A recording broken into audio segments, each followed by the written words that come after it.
Hello friends, welcome to our channel. నేను మీ అన్నపూర్ణ. ఈరోజు మనం ఆది శంకరాచార్యులు జన్మించిన కాలడి, ఆది శంకరాచార్య పుట్టి పెరిగిన ప్రదేశాన్ని సందర్శిద్దాం.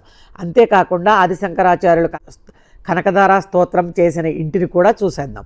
ఈ వీడియోలో శంకరాచార్యుల జన్మస్థలం ఎక్కడ ఉంది, శంకరాచార్యుల వారి జన్మ చరిత్ర ఏమిటి, ఆయన కట్టించిన కృష్ణ మందిరం, తల్లి సమాధి, ఇవన్నీ చూసేద్దాం పదండి. ఈ వీడియోని చూసే ముందు ఈ వీడియోని లైక్ చేసి మొదటిసారి సబ్స్క్రైబ్ చేసుకునేవాళ్ళు సబ్స్క్రైబ్ చేసేయండి. మరి కొచ్చిన్లో ఎయిర్పోర్ట్ ఉందండి. ఫ్లైట్లో కొచ్చిన్ ఎయిర్పోర్ట్ నుంచి కాలడి 10 కిలోమీటర్లు ఉంటుంది. ఎయిర్పోర్ట్ చుట్టుపక్కల చాలా హోటల్స్ ఉంటాయి, ఆన్లైన్లో బుక్ చేసుకోవచ్చు. ట్రైన్లో వెళితే కనుక ఎర్నాకుళం అన్న కొచ్చిన్ అన్న ఒకటే. ఎర్నాకుళం దిగి అక్కడ స్టే చేసి అక్కడ నుంచి కాలడి 35 కిలోమీటర్స్ ఉంటుంది. ట్యాక్సీ మాట్లాడుకుని అన్నీ చూసేయచ్చు. అదిగో ఆ కనిపించేదేనండి ఆది శంకరాచార్యుల వారు స్వయంగా ప్రతిష్ఠించిన శ్రీకృష్ణ మందిరం కలాడి. ఇక్కడికి వచ్చాం. అలాగే ఈ వెనకే ఒక నది ఉందట. ఆ నది దిశ మార్చి తల్లి కోరిక మీద ఆవిడ దగ్గరికే గంగమ్మని తీసుకొచ్చారని పుట్టి 5 ఏళ్ళు పెరిగారు. ఇది ఆది శంకరాచార్యుల వారి స్తూపం అండి. దీనిని ఆది శంకరాచార్య కీర్తి స్తంభం లేదా విజయ స్తంభం అని కూడా పిలుస్తారంట. ఆది శంకరాచార్యుల జ్ఞాపకార్థం ఆయన జీవిత చరిత్రను చిత్రాలతో తెలుపుతూ ఈ స్తూపాన్ని 1978లో కంచి కామకోటి పీఠాధిపతి వారు నిర్మించారంటండి. దీని ఎత్తు 152 అడుగులు. లోపల ఆది శంకరాచార్యుల వారి ముఖ్యమైన చిత్రపటాలు చూడొచ్చు. లోపల ఫొటోస్ తీనివ్వరు. ఈ స్తూపానికి కొంచెం దూరంలోనే శ్రీ ఆది శంకరాచార్య యూనివర్సిటీ ఆఫ్ సాంస్క్రిట్ ఉంది. అక్కడి నుంచి 2 కిలోమీటర్లు వెళ్తే ఆది శంకరాచార్య జన్మస్థానం చేరుకుంటాం. అలా కొంచెం ముందుకు వెళితే శంకరాచార్యుల ఆలయం దగ్గరికి వెళతాం. ఆలయానికి వెళ్లే ముందు ఆది శంకరాచార్యుల జననం గురించి తెలుసుకుందాం. ఆ మహాశివుడే ఆదిశంకరుల రూపంలో భూమిపై జన్మించాడని చెబుతారు. 8వ శతాబ్దంలో నంబూద్రి బ్రాహ్మణ దంపతులైన ఆర్యమాంబ శివగురువులు ఇక్కడ నివసించేవారు. సంతానం లేని ఈ దంపతులు త్రిశూర్కి వచ్చి పరమేశ్వరుని 45 రోజులు పూజ చేసి కొడుకు కోసం ప్రార్థించారు.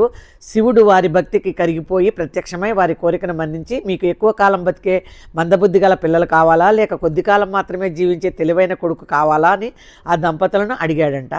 మాకు ఏది మంచిదో తమకే తెలుసు కాబట్టి మీ ఇష్ట ప్రకారమే వరం ఇవ్వండి స్వామి అని చెప్పారంట. వారిచ్చిన సమాధానానికి శివుడు మెచ్చి దక్షిణామూర్తి అంశన శివగురువు ఆర్యాంబలకు జన్మించాడు. శ్రీ శంకరుడు వైశాఖ శుద్ధ పంచమి తిథి నాడు శివుని జన్మ నక్షత్రమైన ఆరుద్ర నక్షత్రంలో సూర్యుడు, శని, గురుడు, కుజుడు ఉచ్చస్థితిలో ఉండగా జన్మించాడు. ఆది శంకరాచార్యులు జన్మించటం వలనే ఈ ప్రదేశానికి కాలడి అనే పేరు వచ్చింది. కాలడి అంటే కాలు మోపిన, కాలు పెట్టిన అని అర్థం. శంకరాచార్యులు కాలు మోపిన ప్రదేశం అని అర్థం. శంకరులు చిన్నతనంలోనే తండ్రి గారు శివైక్యం చెందారు.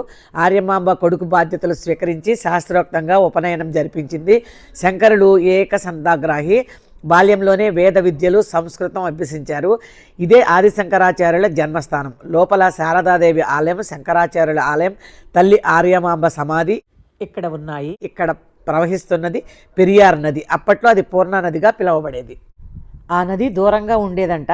శంకరాచార్యుల వారి తల్లి నది నుండి నీళ్లు తీసుకువస్తుండగా స్పృహ తప్పి పడిపోయిందంట. అప్పుడు శంకరాచార్యులు పూర్ణా నదిని ప్రార్థించి నదిని తన ఇంటి వద్దకే తెప్పించారు.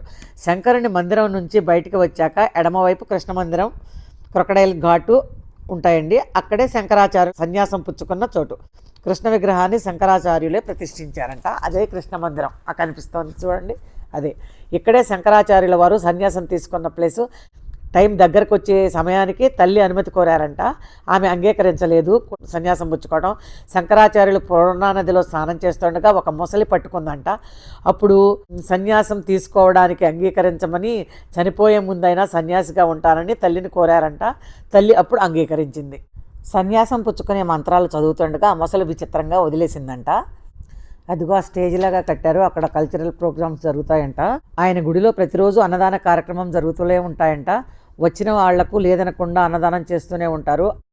అదే మహాప్రసాదంగా భావించి అందరం అక్కడే లంచ్ చేసేసి ఎవరికి తోచినంత డొనేషన్ ఇచ్చి బయలుదేరాము. భోజనాలు కూడా చాలా చాలా బాగున్నాయి. స్వీట్తో సహా 3-4 రకాల కూరలతో భోజనం బ్రహ్మాండంగా పెట్టారు. ఇదేనండి శంకరాచార్యుల వారి చరిత్ర. అన్నప్రసాద కేంద్రానికి వెళ్తున్నామండి, భోజనం చేయడానికి వెళ్తున్నాం. లోపలికి వెళ్తే ఏం వెరైటీస్ ఉన్నాయో తెలుస్తుంది. మీరు కూడా అందరికీ స్వీటు అన్నం పాయసం పెట్టారు. ఇక్కడ ప్రతిరోజు వచ్చిన వాళ్ళకి లేదనకుండా అన్నదాన కార్యక్రమాలు జరుగుతున్నాయి. ఎంతమంది జనం వచ్చినా లేదు అనకుండా పెడుతున్నారండి. ఇప్పుడు శంకరాచార్యులుగా వారి కనకదార స్తోత్రం గురించి తెలుసుకుందాము. ఆది శంకరాచార్యుల జన్మస్థానం నుంచి పున్నార్ కొడై కనకదార ఇల్లు 25 కిలోమీటర్ల దూరంలో ఉంటుంది. 1 గంట ప్రయాణం చేస్తే కనకదార మహాలక్ష్మి టెంపుల్ వస్తుంది. ఈ ఆలయానికి వెనుక కనకదార ఇల్లు ఉంటుంది. ఆది శంకరాచార్యులు కనకదార స్తోత్రం పఠించినప్పుడు లక్ష్మీదేవి ఈ ప్రదేశంలో కనకదార వర్షం కురిపించిందంట. ఈ ఆలయాన్ని 2011లో నిర్మాణం మొదలుపెట్టి 2013లో పూర్తి చేశారు. ఈ ఆలయం ఉదయం 5 నుంచి 10 గంటల వరకు, సాయంత్రం 5 నుంచి 8 గంటల వరకు ఓపెన్ అయి ఉంటుంది. ఆలయం నుంచి బయటకు వచ్చి ఎడమ వైపుకు తిరిగితే ఈ గేటు దగ్గర నుంచి లోపలికి వెళితే కనకదార ఇల్లు చేరుకుంటాము. బాలశంకరులుగా ఉండగా భిక్షాటన చేస్తూ ఒక పేదరాలు ఇంటికి వెళ్ళి భిక్ష అడుగగా భిక్ష వేసేందుకు ఏమీ లేక తన దగ్గర ఉంచుకున్న ఉసిరికాయను దానమిచ్చిందంట ఆవిడ. ఆమె దాన గుణానికి సంతోషించి అసువుగా కనకదార స్తోత్రంతో లక్ష్మీదేవిని ప్రార్థించారంట. ఆ స్తోత్రానికి సంతసించిన లక్ష్మీదేవి బంగారు ఉసిరికాయలను వర్షంగా కురిపించిందంట. మరి ఇవేనండి ఆది శంకరుని కనకదార స్తోత్ర విశేషాలు. ఈ వీడియో మీకు నచ్చినట్లయితే లైక్ చేయండి, మీ ఫ్రెండ్స్కి రిలేటివ్స్కి షేర్ చేయండి. మొదటిసారి సబ్స్క్రైబ్ చేసుకునే వాళ్ళు పూర్ణాస్ వరల్డ్ యూట్యూబ్ ఛానల్ని సబ్స్క్రైబ్ చేసుకొని బెల్ సింబల్ని యాక్టివేట్ చేస్తే నేను పెట్టే ప్రతి వీడియో నోటిఫికేషన్ ముందుగా మీకు వస్తుంది. Thanks for watching.